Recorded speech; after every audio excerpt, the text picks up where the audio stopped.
Doubtless Mr. had considered himself a holy crusader, defending the public rights against callous exploitation. But in reality, what he had really wanted was a feeling of importance. He got this feeling of importance at first by kicking and complaining. But as soon as he got his feeling of importance from a representative of the company, his imagined grievances vanished into thin air. One morning years ago, an angry customer stormed into the office of Julian F. Detmer, founder of the Detmer Woolen Company, which later became the world's largest distributor of woolens to the tailoring trade. "This man owed us a small sum of money," Mr. Detmer explained to me. The customer denied it, but we knew he was wrong. So our credit department had insisted that he pay. After getting a number of letters from our credit department, he packed his grip, made a trip to Chicago, and hurried into my office to inform me, not only that he was not going to pay that bill, but that he was never going to buy another $1's worth of goods from the Detmer Woolen Company. I listened patiently to all he had to say. I was tempted to interrupt, but I realized that would be bad policy, so I let him talk himself out. When he finally simmered down, and got in a receptive mood, said quietly, "I want to thank you for coming to Chicago to tell me about this. You have done me a great favor, for if our credit department has annoyed you, it may annoy other good customers, and that would be just too bad. Believe me, I am far more eager to hear this than you are to tell it." That was the last thing in the world he expected me to say. I think he was a trifle disappointed, because he had come to Chicago to tell me a thing or two, but here I was thanking him instead of scrapping with him. I assured him we would wipe the charge off the books and forget it, because he was a very careful man with only one account to look after, while our clerks had to look after thousands. Therefore, he was less likely to be wrong than we were. I told him that I understood exactly how he felt and that, if I were in his shoes, I should undoubtedly feel precisely as he did. Since he wasn't going to buy from us anymore, I recommended some other woolen houses. In the past, we had usually lunched together when he came to Chicago, so I invited him to have lunch with me this day. He accepted reluctantly, but when we came back to the office he placed a larger order than ever before. He returned home in a softened mood, and, wanting to be just as fair with us as we had been with him, looked over his bills, found one that had been mislaid, and sent us a check with his apologies.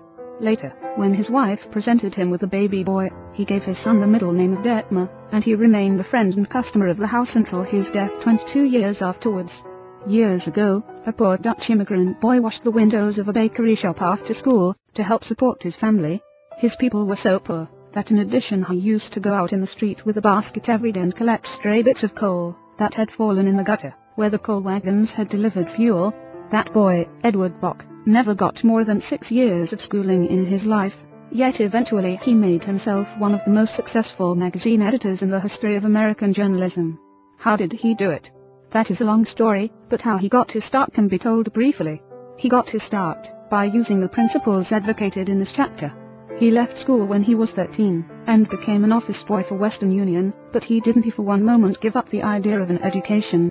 Instead, he started to educate himself. He saved his car fares, and went without lunch until he had enough money to buy an encyclopedia of American biography, and then he did an unheard of thing. He read the lives of famous people, and wrote them asking for additional information about their childhoods. He was a good listener. He asked famous people to tell him more about themselves. He wrote General James A. Garfield, who was then running for president, and asked if it was true that he was once a towboy on a canal, and Garfield replied. He wrote General Grant asking about a certain battle, and Grant drew a map for him, and invited this 14-year-old boy to dinner, and spent the evening talking to him. Soon our Western Union messenger boy was corresponding with many of the most famous people in the nation. Ralph Waldo Emerson, Oliver Wendell Holmes, Longfellow, Mrs. Abraham Lincoln, Louisa May Alcott, General Sherman and Jefferson Davis. Not only did he correspond with these distinguished people, but as soon as he got a vacation, he visited many of them as a welcome guest in their homes. This experience imbued him with a confidence that was invaluable. These men and women fired him with a vision and ambition that shaped his life. And all this, let me repeat, was made possible solely by the application of the principles we are discussing here. Isaac F. Marcosson, a journalist who interviewed hundreds of celebrities, declared that many people fail to make a favorable impression because they don't listen attentively. They have been so much concerned with what they are going to say next, that they do not keep their ears open. Very important people have told me that they prefer good listeners to good talkers, but the ability to listen seems rarer than almost any other good trait. And not only important personages crave a good listener, but ordinary folk do too. As the Reader's Digest once said, many persons call a doctor when all they want is an audience. During the darkest hours of the Civil War, Lincoln wrote to an old friend in Springfield, Illinois, asking him to come to Washington. Lincoln said he had some problems he wanted to discuss with him. The old neighbor called at the White House, and Lincoln talked to him for hours about the advisability of issuing a proclamation freeing the slaves. Lincoln went over all the arguments for and against such a move, and then read letters and newspaper articles, some denouncing him for not freeing the slaves and others denouncing him for fear he was going to free them.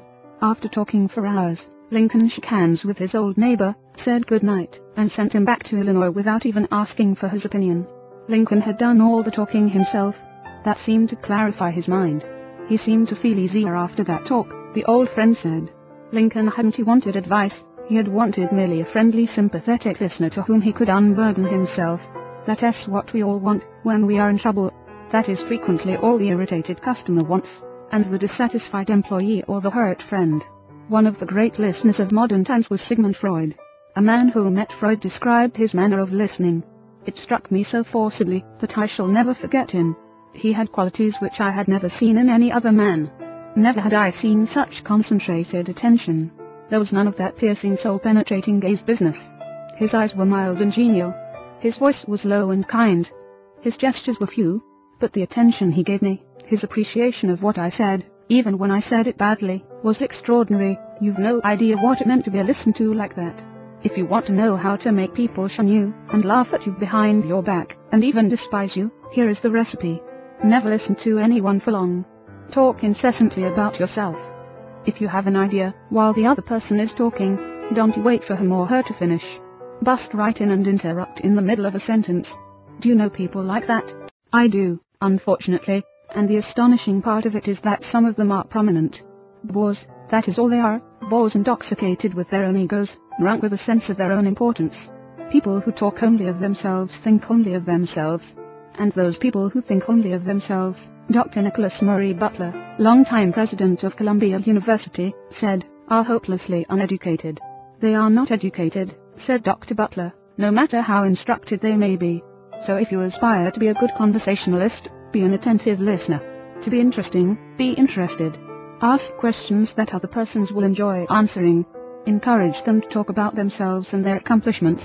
Remember that the people you are talking to are 100 times more interested in themselves and their wants and problems than they are in you and your problems. A person's toothache means more to that person than a famine in China which kills 1 million people. A boil on one's neck interests one more than 40 earthquakes in Africa. Think of it the next time you start a conversation. Principle 4: be a good listener.